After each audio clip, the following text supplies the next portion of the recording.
નસવાડી તાલુકાના તણાખલા રોડ પર પાલસર કાંદા રોડ પર ગંભીર ત્રાસની સ્થિતિ સર્જાઈ હતી। સૌથી વધુ ગામોને જોડતો આ મુખ્ય માર્ગ પર હજારો વૃક્ષો નમેલા છે। આ રસ્તા ઉપર વર્ષો જૂના બાવળના વૃક્ષોના મૂળ ખોવાઈ ગયા છે, જેના કારણે થોડો વાવાઝોડું ફૂંકાતા વૃક્ષો ધરાશાય થઈ જાય છે। આ રસ્તાઓ વાહન વ્યવહારથી ધમધમતો હોવાથી અકસ્માતનું જોખમ રહે છે, ખાસ કરી રાત્રે જ્યારે ધરાશાય વૃક્ષો ચાલકો માટે જીવલેણ સાબિત થઈ શકે છે। અગાઉ પણ રસ્તા ઉપર વૃક્ષો ધરાશાય થવાની ઘટના બની હતી, જેના કારણે કલાકો સુધી વાહન વ્યવહાર ખોરવાયો હતો।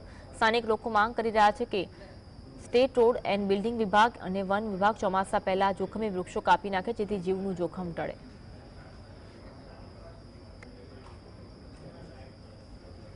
વૃક્ષો પડવાથી અકસ્માત થાય, રસ્તો બંધ થાય, 2-2 કલાક લોકોને તકલીફ પડે।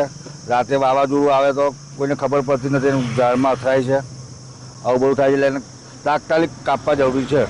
જોખમી એટલે 90% જોખમી એમ।